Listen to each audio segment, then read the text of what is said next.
Hello and welcome to my review of Doom Coalition 4, the final installment in the Doom Coalition series.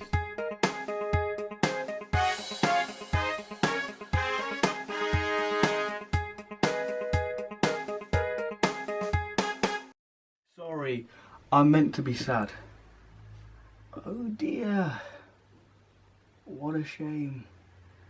Ah, diddums. Yes, as we all know, I haven't been the greatest of lovers of the Doom Coalition series. Heck, you just got to look at my video of problems with Doom Coalition.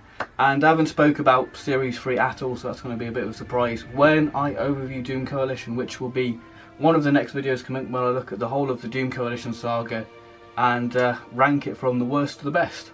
But this video is all dedicated to the final installment, Doom Coalition 4, and seeing how it wraps up Doom Coalition. Does it do a good job? And does it send the 8th Doctor and his crew off on a new direction? So without further ado, let's look at the presentation of this set.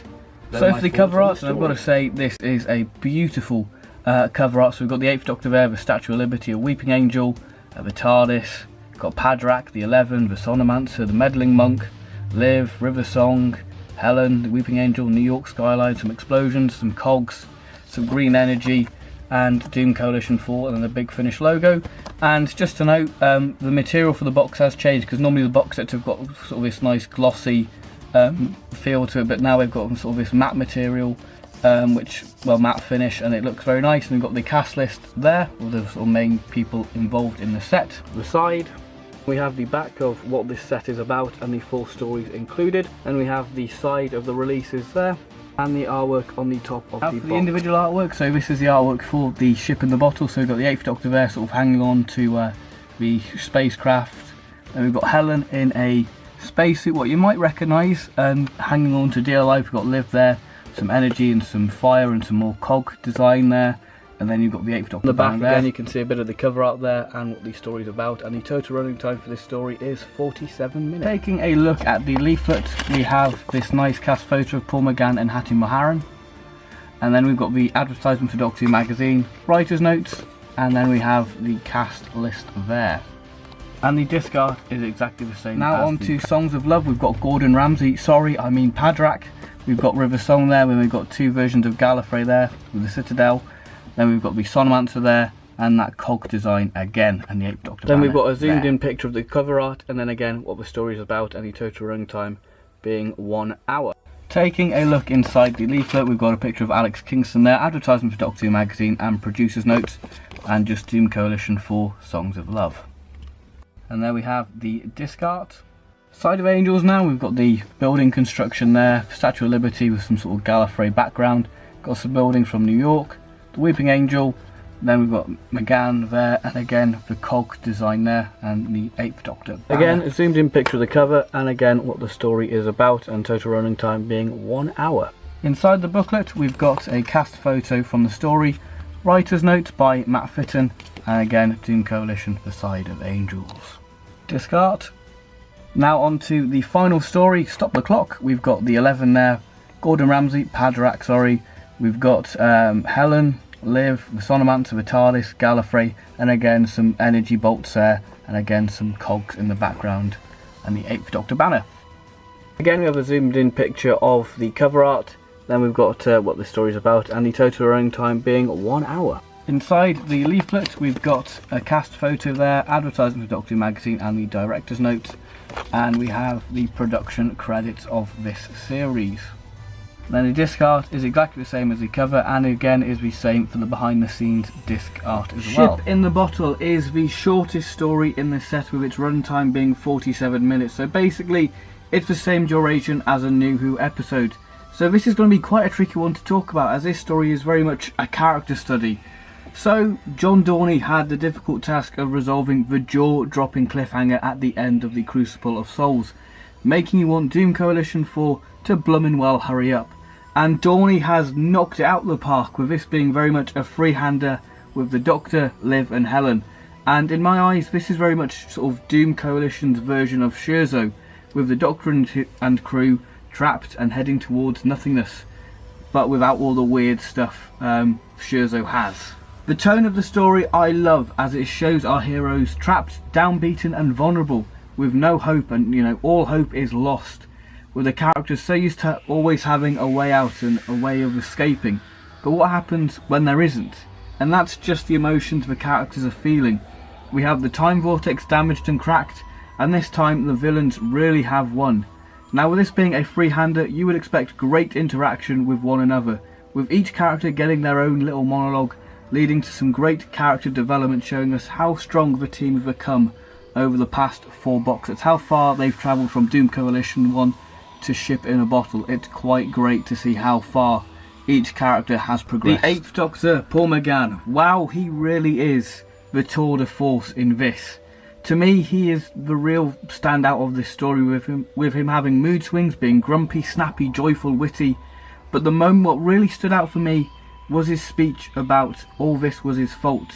The disappointment that he has failed and let everyone down, and frustrated by the 7th Doctor, thinking he knew everything, being this great manipulator.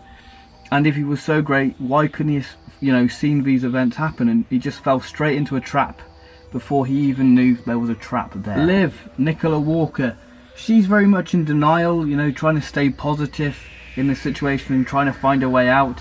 And this story really does show how Liv's mindset works, with her being quite emotional, frustrated by the Doctor wanting to know why he left them. So she can be quite demanding in that regard, but she is very resourceful with technology. Helen, Hattie Morahan. I feel Helen as a character is finally breaking through, as this story, she does say that she does feel rather redundant, compared to the Doctor and Liv. And to an extent that is true, because if you look at previous installments in Doom Coalition, Helen is a bit of the spare tool really, who's not really being used. But since Absent Friends, she's starting to come into her own. I mean, we get this nice little more expansion on her family, which was obviously delved in Absent Friends, and she makes some very good points as well within the story about time. And what I love is Helen actually gets something to do, but she actually figures out how they're gonna get out of this situation. So go Helen, well done Helen, you're becoming a strong character. Overall, what do I think of Ship in the Bottle? Overall, it is a solid story to wrap up Doom Coalition 3, and it's just a beautiful character piece of the story, really exploring the Doctor, Helen and Liv on how far they have came in this saga. And it's just great, and everything links back right to the start of Ship in the Bottle, and it also raises questions on the 11.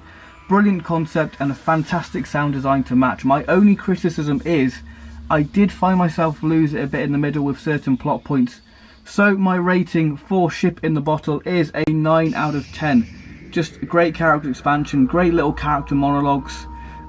This really is a hidden gem in the Doom Coalition saga, and this has another tense cliffhanger. Songs of Love, River's final outing in Doom Coalition, as she certainly has improved as the box sets have very much gone on, and this is very much where Doom Coalition 3 cliffhanger left off, but in the point of River.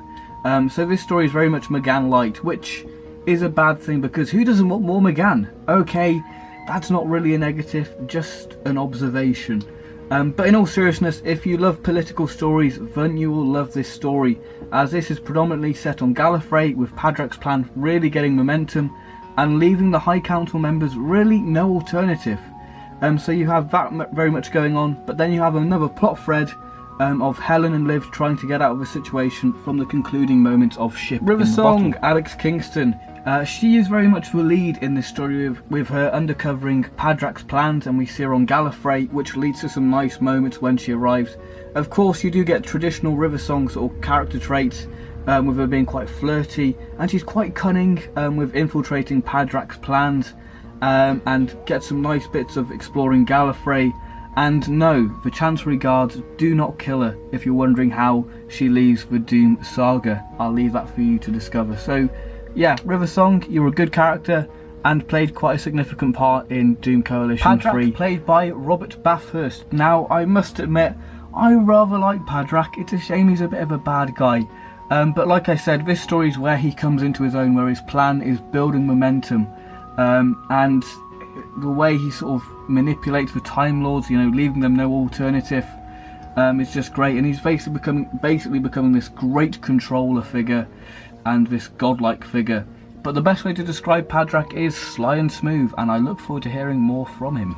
Liv, Nicola Walker, she does play an interesting role, as she's very much being very resourceful and the leader figure for Helen to stay strong, and continues the great character interactions from the previous story, and Liv getting quite frustrated at Helen for not telling her about River Song. So yeah, that seems to be quite a running theme for Liv, getting frustrated with Helen and the Doctor. But yeah, all round Helen Hattie-Morahan, she takes very much the companion role, with Liv taking the Doctor role. While Liv is, all hopeful, Helen is very much more grounded, with her being very pessimistic, and I just love her joy when she returns to London, and just a really nice, sweet performance. The Sonomancer, played by Emma Cunniffe. Not much I can say on her because she's only in a few scenes, but what moment she has, you really do get a sense of power. With her being in the Matrix, constructing Padrak's plans, and you do feel like a sense of threat from her, that she is a sort of a danger and a thing to be reckoned with, which I didn't really get in Doom Coalition 2 at all when she was in it. She's rather arrogant and just wants to start the plan straight away, and I will say this, her and Padrak do have a bizarre chemistry, that's all I'm going to say.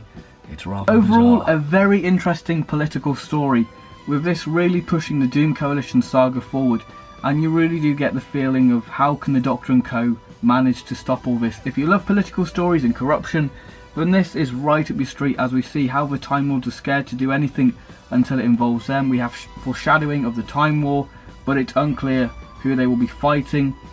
We do get the return of Veclin and Elistra from the War Doctor series, and Mark Bonner, he's back. Oh boy, I have missed him. And he is very much returns, and he becomes the Hunter, which is just going to be magnificent to explore in the other two stories. So overall, what do I give Songs of Love? I give Songs of Love an 8.5, a strong rating, and is River's final outing in Doom Coalition. So there we are, now on to the Side of Angels, my most anticipated story from the box set, as Fallen Angels was the best story of Classic Doctor's New Monsters in my eyes. So I was interested to see what role they would play within the story, as I thought this could very much be a filler episode of the set. And no, I was wrong, the Angels do play an interesting plot point within the story, what works rather well in the sort of grand scheme of things for the whole series. But more on that later. We see what Elistra and the monk have been planning. Yep, Rufus Hound's meddling monk does make an appearance. Think of that what you will. The Doctor, Paul McGann. Yes, McGann returns after the events of what happened in Ship in the Bottle, and oh boy, he's on fine form, with great urgency in his performance, as he knows the clock is ticking. And Elistra not acting right now gives McGann and Caroline Seymour some great sparking moments, along with the interaction with the monk, and the Doctor just taking none of the monk's nonsense, which I just love. And the events of To the Death still haunt the Doctor, so that's really great character progression that they sort of carried that on since the Doctor last faced the monk.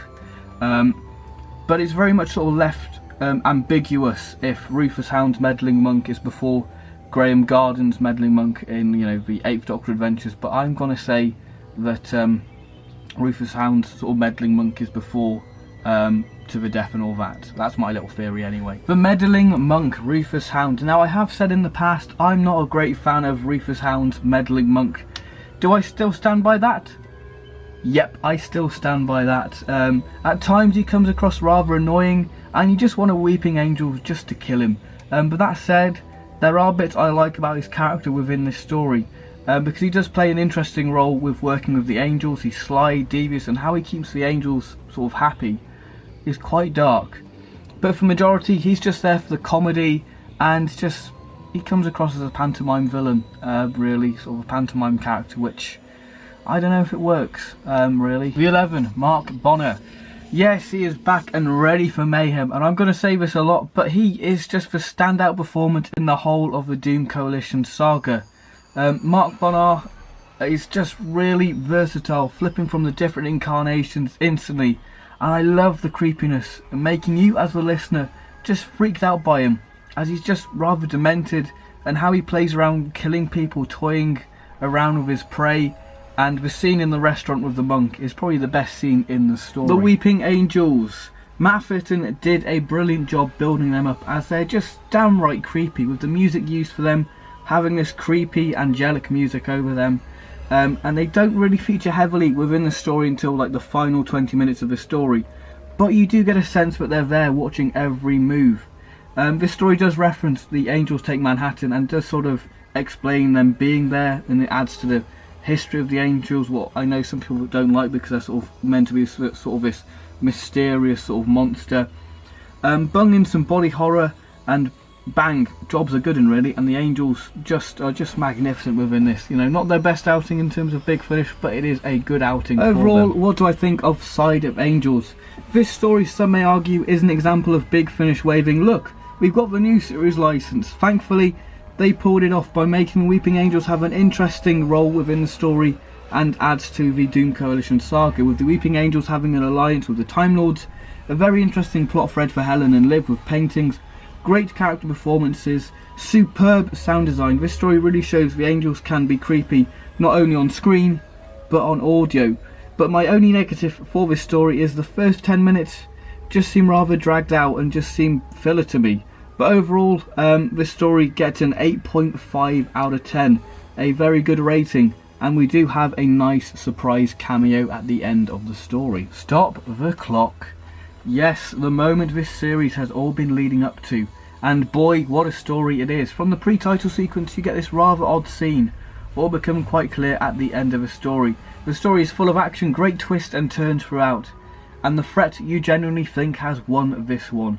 With a bleak tone, with Gallifrey in total disarray, along with this grand scale with Gallifrey under constant bombardment, and explores Gallifrey's past with elite cults. The Doctor, Paul McGann. The stakes are high, with the Doctor nearly at breaking point, with the clock ticking and time against him.